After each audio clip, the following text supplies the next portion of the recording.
Hi, I'm Eric George. And I'm Lindsay Mayer, and this is Where Coffee Gets Spilled, a conversational podcast where careers get human. We spill stories one cup at a time through honest, reflective, and fun conversations. All right, Lindsay, how you doing today? I'm doing well. How are you doing, Eric? Pretty good, pretty good. Thank you much. So we have a very special and fun guest for today. Our guest today is Susie Moon. She is an entrepreneur, speaker, and consultant with over 30 years of experience connecting leaders and speakers in various industries. She has coordinated over 1,200 events and makes over 500 introductions per year. Susie is the recipient of the Small Business Innovation Award and has been featured in several publications and podcasts. She has completed 3 marathons, performed comedy routines. I need to know more about that because I want to do some of that too, and circumnavigated the globe. Susie is a loving mother who enjoys giving back and making a positive impact on others' lives. She is most passionate about having fun by bringing humor to all she does, and the expectations for bringing humor to this are now sky high. Welcome in, Susie. Hi, everybody. Nice to see you guys. Nice to see you too. Yeah, nice to good meet you morning. finally. I've heard your name about as you are a notorious connector. So it is finally nice to finally meet you. Yes, you as well, Eric. Thanks for having me. So we have we start with the toughest question first. As a young child, what did Susie want to do? How did you envision yourself when you were adult? What was your career dreams? When I was a little girl, I wanted to be a banker. I also wanted the name Mary, which, neither came true. And I grew up with 2 entrepreneurs. My parents owned a business, and I was immersed in the business. I put up party tents as a kid and hung awnings or did whatever I could to help my parents in their business. And I never thought I was going to be a part of the business. I didn't know what I wanted to do, to be honest. I just knew what it took to have a business and work hard and that work ethic and treat people with patience and kindness. And, customers are everything. And so when I went to college, I didn't even know what I wanted to do. I didn't know. And I think I was afraid to dream big back then too. Like I didn't want to be a princess or a rock star or I don't know. I didn't have those goals back then. Or maybe my memory is shot from back then too. Maybe I blocked it out. Where did the banking come in? Did you play a lot of Monopoly or something? I think I loved counting money.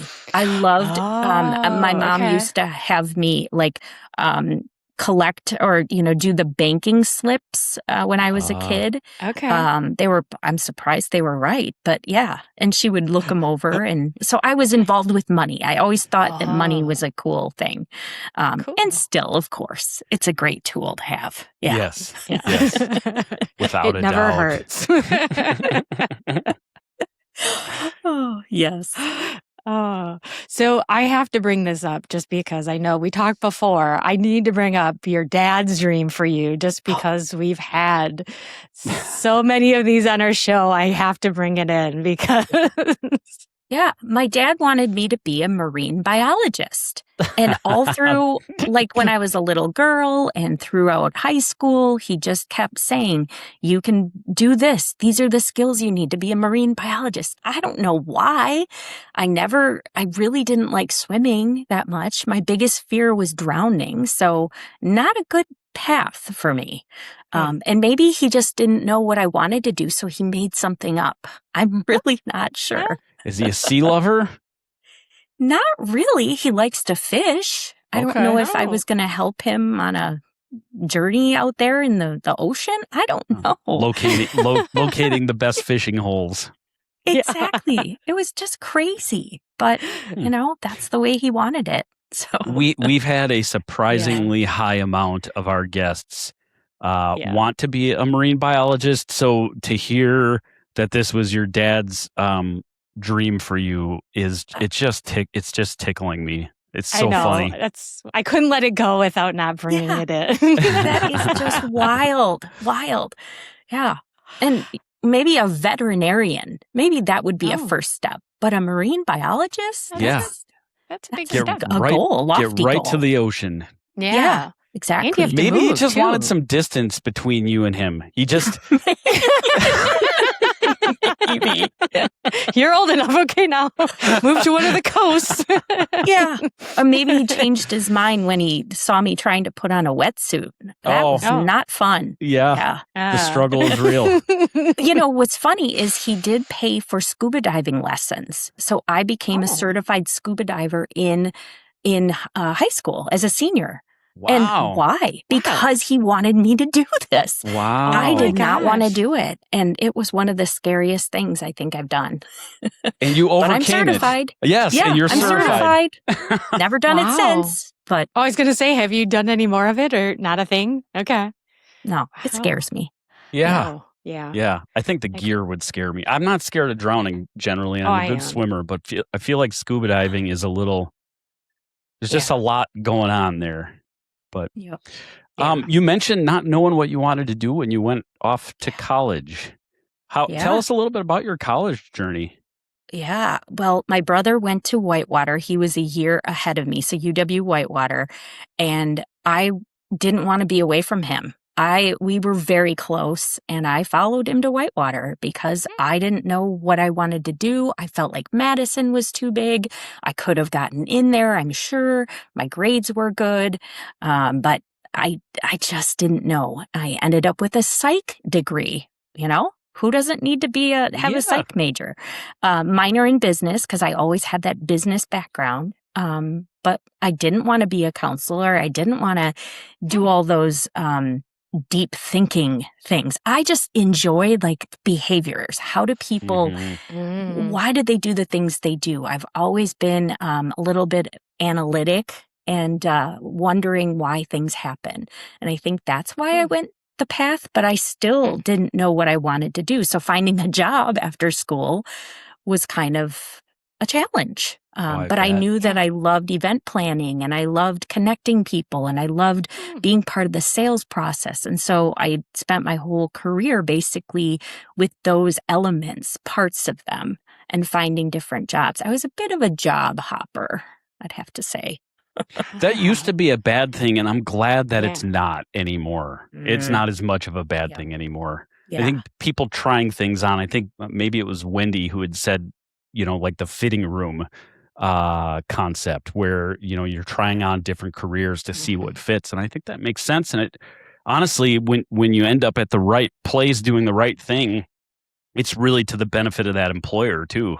Yeah. Absolutely. You bring lots of different skills and experiences to the table. Yeah. Without a But doubt. back then, when I was doing this, I was looked down upon because I was switching so much. And, everyone stayed at companies for 30 years. And here I was going every 2 or 3 years, I was going from job to job because it just never felt right, or I felt like I couldn't be myself. I might swear a little bit too much. I might tell a dirty joke or two. And God knows I hated dressing up. That was the worst. So I never really got the corporate feel, Yeah. I worked in HR for years, and I can drop quite a few F-bombs, and so and I enjoy me a dirty joke every now and then too. So it's surprising that I was there as long as I was. Yeah.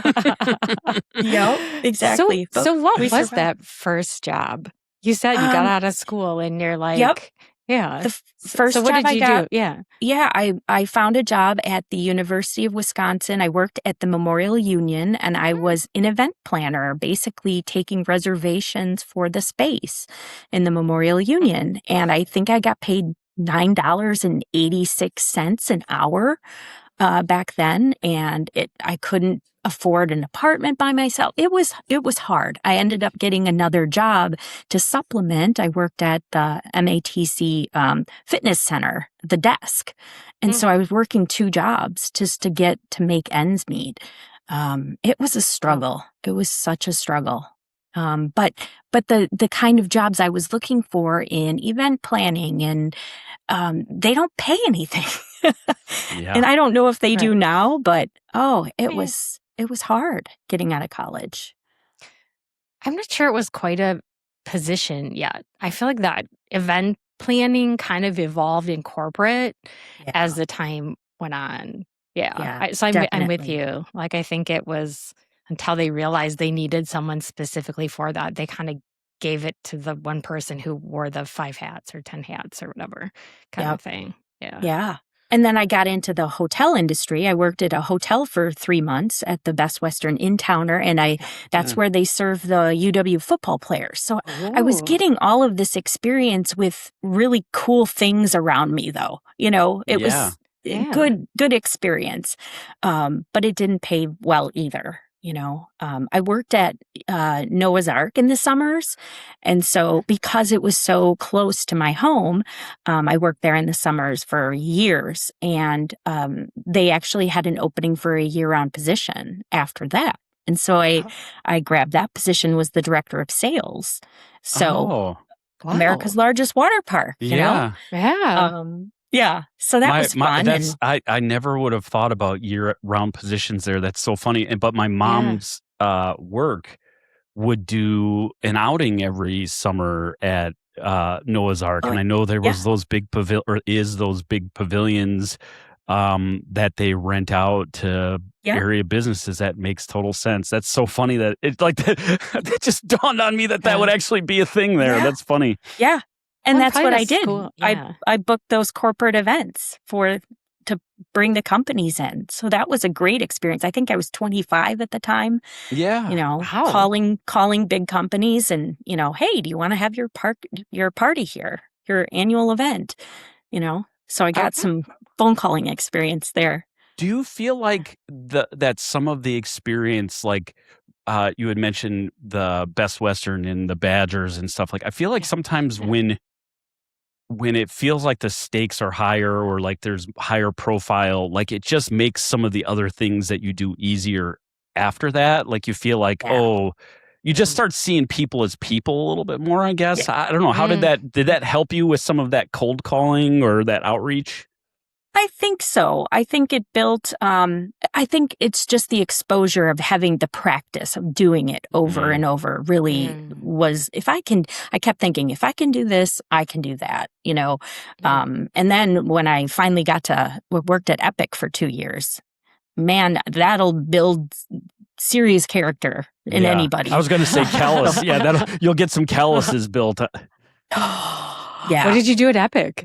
I was a sales coordinator. So I worked with the top level salespeople to coordinate their events, their demos, coordinating all of the trips they would take to the organizations, the hospitals that they would travel to, and make sure every detail was covered because their time was precious and it was very hard. It was very when was difficult. that? Like what? Because I think about the development arc of Epic, and it's such a different beast today than it was even 15 years ago. How long ago was that? I think it was like in 2009, 2010-ish. When I started. Yeah, I think they had a couple thousand people rather than the 5,000 or how many they have now. Yeah. So it was back in the day. It was a while ago. Yeah. It feels like yesterday, I'm going to say. You probably learned a lot there that you brought into what you want to do and what you don't want to do would be my exactly. My guess. And who you want to work with and who you don't too. Mm-hmm. Yeah, really. Yeah. I think I became a really good stalker. And I say that because I could find, I was taught how to find things. You have to be resourceful in that job. So I could uncover, I was taught if you need to find a specific person, what meeting are they in? And if they're not answering their phone, who's sitting next to them and who's also in that room? So just thinking outside of the box was such a great experience for me because now I'm a sleuth. I love like digging and figuring out where everybody should be. That's part of my job right now is, finding the rooms people need to be in. So uncovering and it's also that psychology degree coming in, like I was thinking the that. behaviors. It's all coming full circle, and maybe in 10 years I'll be a marine biologist. Who knows? Yeah. And everything you're talking about, you just keep adding tools to your tool belt, and I do think it starts with that psychology degree too. I think that behavioral aspect, understanding people, and that's all very interesting. So, where did you go after Epic? Oh, after Epic, I went to the Roland Reading Foundation.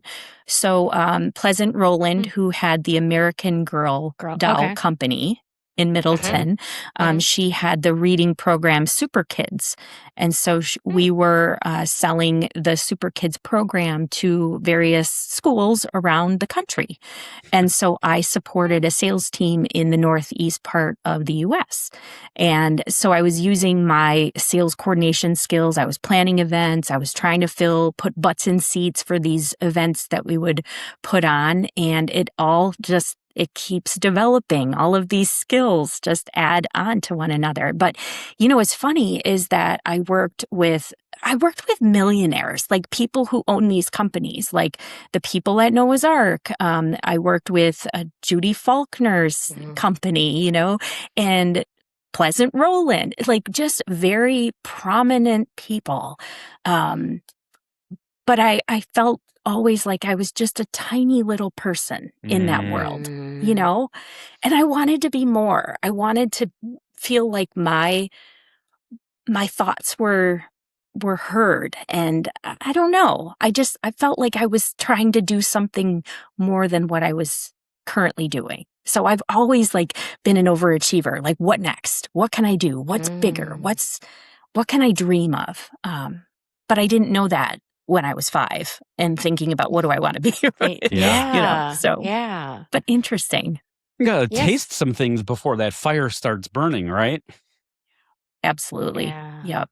And what works, what doesn't work, making mistakes I have so many mistakes under my belt. I wouldn't even know where to start. But it's all just part of who I am now. So it's cool. It was a ladder, I guess. So what was your next rung then? Man. I worked at Renaissance Learning. So I continued with the educational company, and I worked in strategic partnerships. So working with outside companies and partnering together and what that looked like. So I think part of learning collaboration really started kicking in, and I started selling what are those bags called? 30 I should know anyway, I started selling a multi-level marketing 31 gifts. 31 gifts. I started selling those on the side. And so I was like, ooh, entrepreneur. Ooh, this feels good.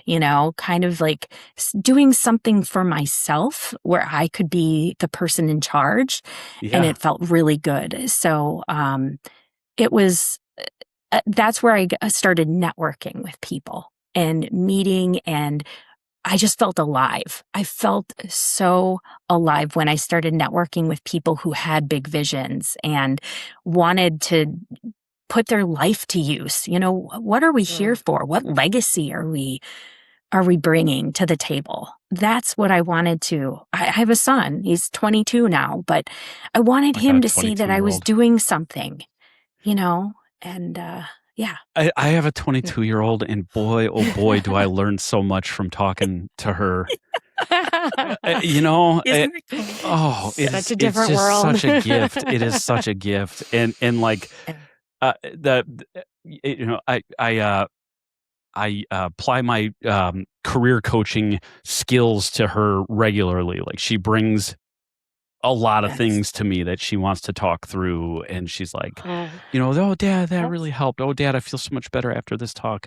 And it's lovely, but the parts that are that is very fulfilling. Don't get me wrong, but the parts that are just like that really hit home with value personally is where I say something or she sees something in me where she can reflect back some coaching that I gave to her, and she's like, "Hey, Dad, remember blah blah blah." And I'm like, "You're right. I was putting myself in a little rut there.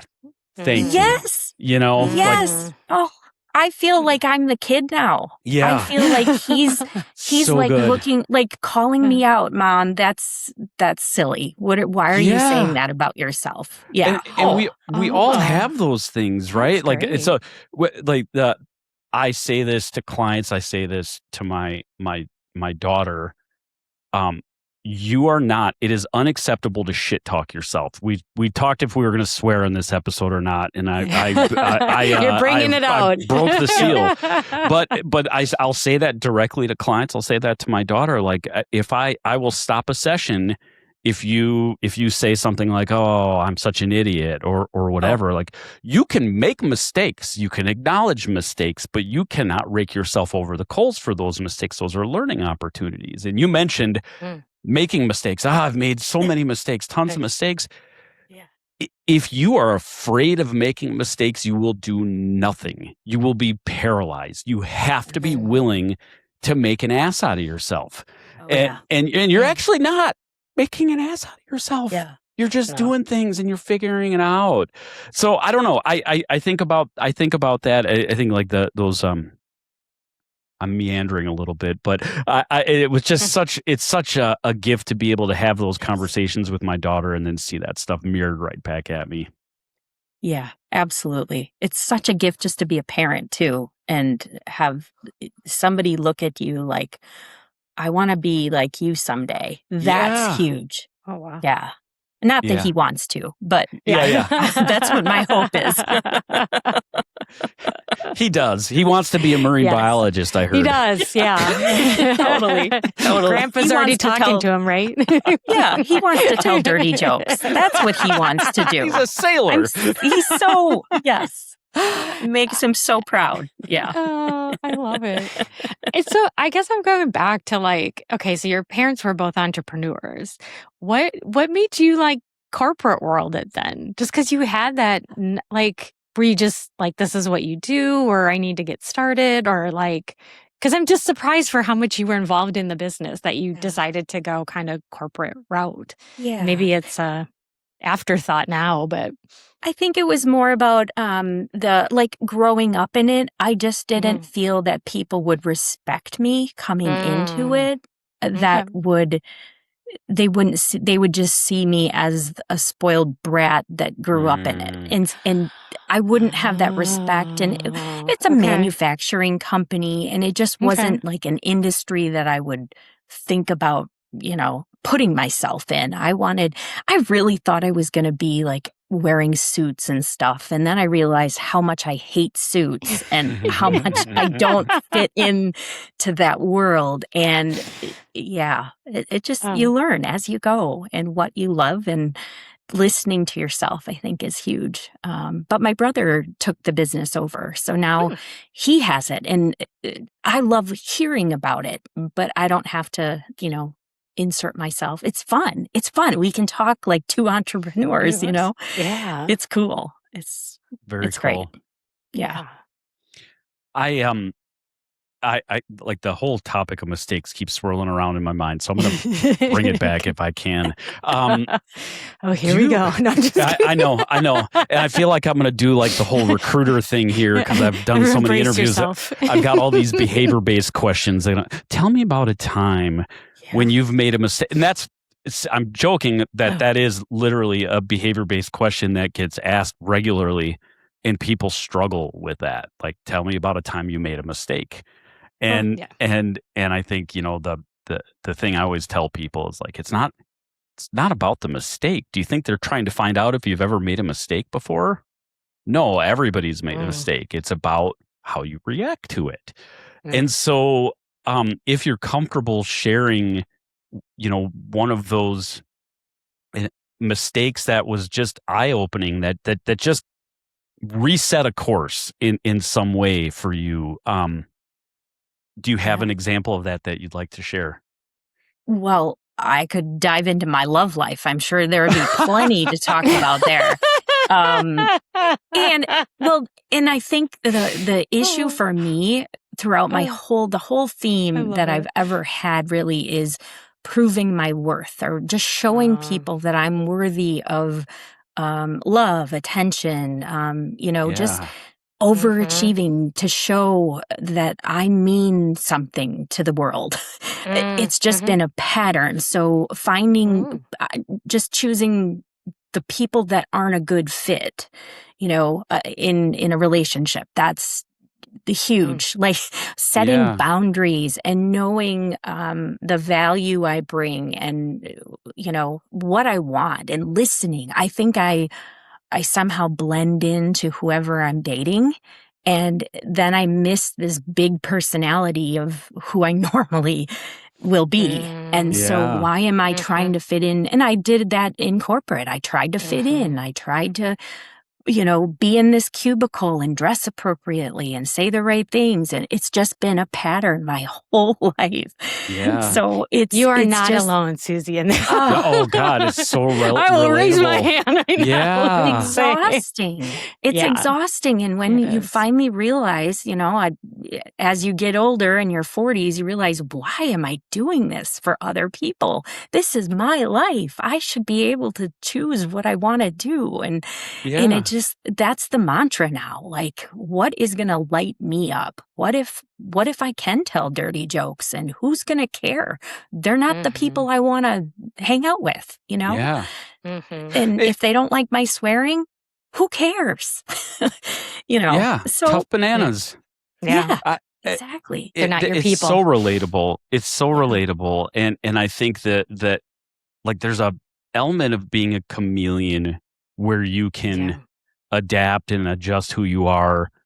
That there's like a healthy point of that, right? Where that makes you just a really good communicator and really good at relating to people. You kind of meet them where they are, and then there's that part too where it drifts into unhealthy, like so many things, like enjoy in moderation type of thing here, and then you're blending in too much, and you're changing too much, and you're not letting yourself. You're not sparkling, and you're not shining through to be touchy feely about it, and so I think I don't know if it's like getting to middle age and having enough life under your belt where you're just like, I take it or leave it. Take it or leave it. Yeah. I It's don't fine. care. Yeah. Yep. And we're taught to be unique as kids. Yes. Then something happens, like as we get older, and then you have to conform, you have to fit in, you have to follow the rules. And why? Be Like, unique, why just like can't we- everybody else. Yes. Yeah. No, Why- you're right. You're right, Susie, though. I don't know what that point is in your life. I don't know. It's like you're kind of your own, you're creative, and then all of a sudden you get put in this structure in this box. And it's like, if you want to do well, you need to put on the suit and the high heels as a woman, or if you want to as a man, you can do that too.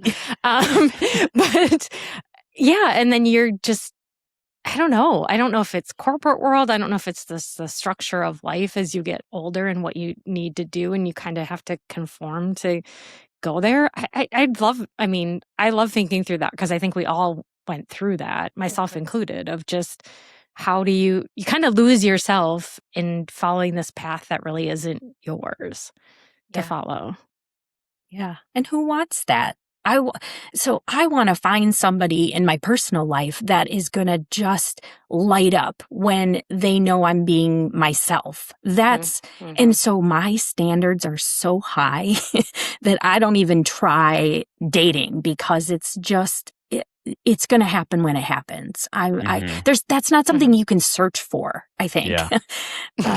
And I'm just picky, and, and now that I have a business, I can make the rules. I can stand out. I can do what I want. It's better than marine biology. Can I just tell you that? It is. And I'm going to tell my dad that, by the way. Yeah. I'm sure he's not disappointed. Right. when did you you said you went through all these roles. When did you actually start your business? When did you say enough of this hopping? I can figure this out on my own. I guess what was that point of like, I'm drawing the line in the sand and here I go with this thing?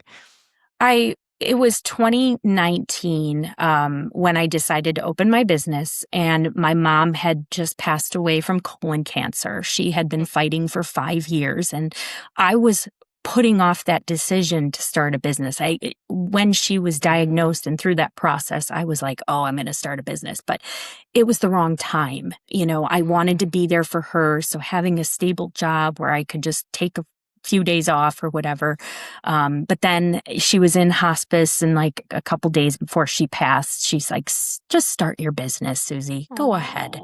And I was like, oh, Mom, thank you. And so I finally felt like I had permission. And honestly, my mom was one of the reasons why I stayed straight and narrow. She didn't like that I swore. And so after she passed, a gate kind of opened up and game on, MFers, let's go, And so I was kind of able to, be more of myself because I wasn't holding back anymore. So I miss her dearly. She would have loved to, she was such a good business owner, and she would have loved to go through all of this with me. But at the same time, she would have been like, you better not do that. You better, And so it's a tough situation, but her spirit is in me, and a lot of F-bombs come out anyway. So what do you do? But there's we got this whole parenting and professional thing, my mom passed away fairly young age. She was 49 when she passed, and she was I don't know, a spitfire, I guess you could say. She was like all of 5'6" and maybe 100 pounds soaking wet, and she would not afraid to pick fights with anybody. Just really, really scrappy and hilarious. And I'm way more like her than I ever cared to admit as a kid. Growing up, I don't bring that up because I want to go down memory lane, although it is lovely to be able to share about my mom. She was a very fun person, but I think some of the lessons learned from how I didn't want to parent, like how I approach parenting my kids differently, even though I'm very much like my mom, I observed her. And I think some of what you're saying here too is like, yeah, your mom, I don't know, like some of the box that we live in is created by our parents. Totally. And I feel like I've tried, and I know that I'm not a smashing success at this, right? Like I've made boxes for my kids too, without even wanting to. But I do think that there's been some intention behind my parenting where it's like, no, you be you, and I don't want to live vicariously through you, and I really just want you to be who you are. How do you feel about that? Is that something that you have been conscious of, or is it like, oh yeah, maybe I do things differently than my mom? I see myself in her more than ever, especially now that I spill food on my chest. But that's a whole other. Oh my God, that is so my mom. You would just my mom couldn't wear white. She'd just be like,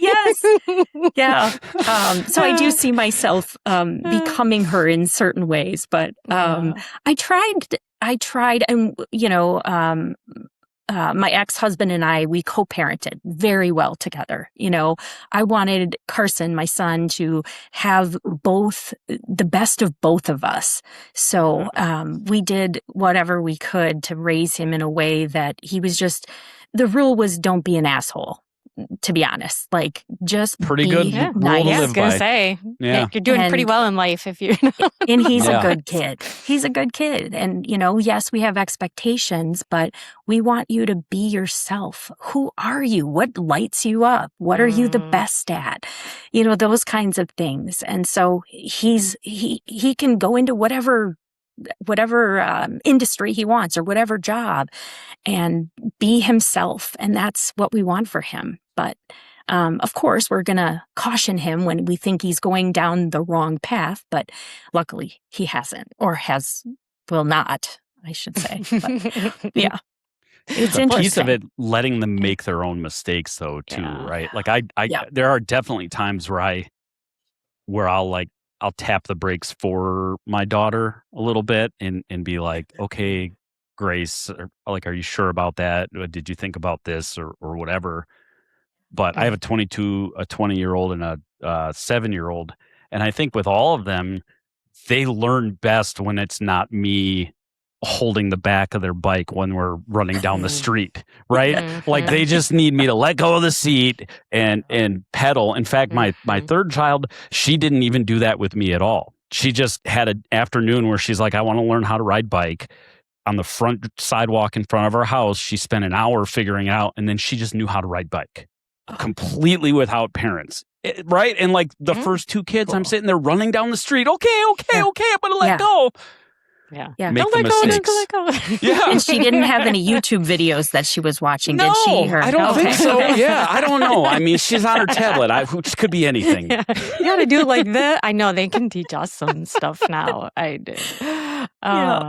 But I mean, I feel you though, Susie, because like my mom was kind of the same way. She didn't swear, and when she did, it was like, because like she just did it. But I think her fears kind of held us back too, which it kind of sounds like that was your situation too. And so it's like all of a sudden they're no longer there, and you're able to be like, okay, what do I really want to do? I don't have any like barriers anymore. And not that it was a bad thing, because you want your parents around, but at the same time, it's like, okay, who can I be? Because I don't have to be these things even in my own family. It's just kind of interesting. Yeah. And I think you start to surround yourself with people who are thinking bigger and have big goals, and you start thinking that way. And you keep elevating yourself in a way that you never imagined you could be, and learning self-confidence and just all of the skills.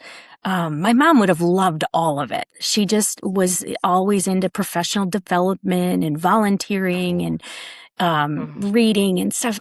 I love it now more than ever. So I feel like I'm at peace with where I was with her and what I'm doing now. I feel like she would have been happy, or is happy watching me. Yeah. Yeah. I'm sure. Oh, I think all of our moms are watching this pod, and they're just lighting up about it. Yes. Look at our kids. I know. All right, Susie, the professional connector. Tell us about your business and what is lighting up your world now. What gets you excited to wake up every morning? Yeah. I have this fascination of everyone has a unique gift that they need to share with the world. That's what we're here to do. And so if I can be a part of figuring out who needs to meet other people that either have the same gift, or it's a complementary, or it's a resource, like that sleuthing thing comes in and, oh, did you know about this thing you can try out, or this website you could check out? So just filling people with the information and the people they need to be successful, to carry out their talent. That's what I'm about. Every day I wake up and I get to do this over and over. I've really focused on now speakers, like finding speakers, the right events, the right rooms to be in, how to get more business through their speaking and through connecting. That's so much fun to me. And I get to meet so many cool people through it. I started hosting my own referral roundup events where I'm bringing my network together to meet one another, because I don't have the capacity to introduce people one-on-one as much as I did before. I was networking way too much when I first started my business. I didn't have any time to do the work. So I'm being very more intentional about where I go, and by hosting my own, I can just bring the people together, and it's fun watching. It's like matchmaking, look at these two. They're going to do something cool together. And like, we're all building one another up. We're all improving the world just through the connections, through the collaboration. It's so much fun. It's my great. goodness. I'm going to say I've been to, since I heard about it, I've been there and I do really enjoy it and I do pass it on. I'm trying to get Eric to come too. Yeah, I need to be. I've got all these warm fuzzies happening in this Yeah. podcast. So like your energy is amazing and so contagious. Thank you. I absolutely Yeah. love that. And Yeah. your comment about surrounding yourself with people that are thinking big like you, that are setting goals, that are challenging themselves. That is just such great advice for anybody, right? That's what my mom would say when I was a kid. You're judged by the company you keep, and I think that the company that you keep really does have a humongous influence on your direction and your path. So choose wisely. Absolutely. And I think by not being in a relationship, I think I have more energy to share with my network. So Yeah. I think it's a win-win. I'm still really just talking myself out of dating. That's what I'm doing. Well, my wife really does That's take a okay. lot of the energy out of me for sure. She's exhausting. Spouses. Just kidding, Jessica. I love you. Well, I have to say, Susie, you gave great advice. I think you came to her network this summer and and did a presentation. And I think what resonated with me and I think several others was just your because you said you're networking and you're like, I have to be in all these places and you're kind of gave people the permission of find your community and let go of those that don't fit you. And I think it was kind of going back to when you said before of permission, getting permission to do this, like your mom telling you, start your business.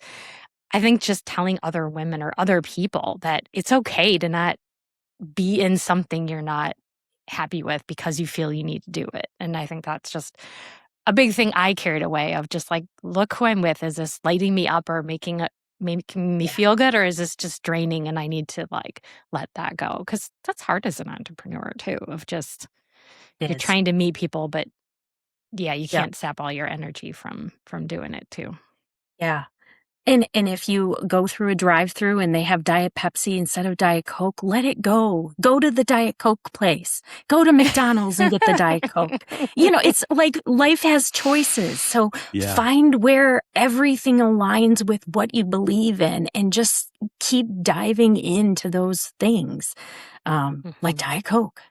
Brought to you by Diet Coke. Okay, sorry. If you're looking for a sponsorship opportunity here, Coca-Cola Company, we got you. Yeah. All right. I don't know. I feel weird about stealing your last question, Lindsay. No, do it. I asked the question first. No, you have to do it. You're so good at asking the question. All right, fine. All right, we'll wrap this up, but obviously great stuff today, Susie. But if you were to leave our audience with one piece of advice, what would you give them? Think big. What is one thing that you have no idea if you could do it, but you're not trying? What, are you wanting to be on Brene Brown's podcast? Are you wanting to talk to the Spanx owner, Sarah Blakely? Reach out to them. Find their email addresses. Reach out. What are you waiting for? You're not getting any younger.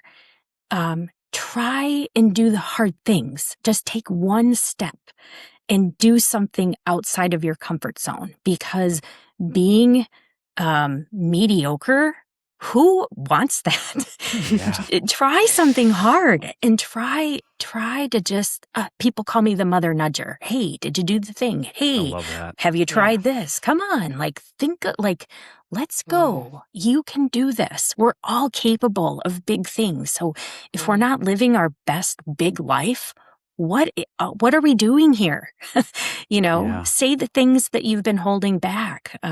Say I love you when, you, even friends, say it to your friends. You don't know how long you have here. So just be real and be you. Be you. Oh my goodness. I know. I mean, love it. there's one of our shorts for this week. That was wonderful. Yeah, I love that. It's so true. Ah. Well, I want to just give you a hug right through this camera, Yeah. Susie. That was just lovely. Thank you so Thank much. you. What a And what I a need great. to take my own advice too. I mean, Yeah. it's a good reminder for me. It is. Yeah, it really is. And I don't think, like, when you think big and you're willing to take swings, it doesn't mean you're taking swings 100% of the time. Like, we're all on this very non-linear journey. And and hopefully the overall trajectory is up, but there's definitely peaks and valleys along the way. So Yeah. very, very cool. Thank you so much for your time this week, Susie. We really appreciated the conversation.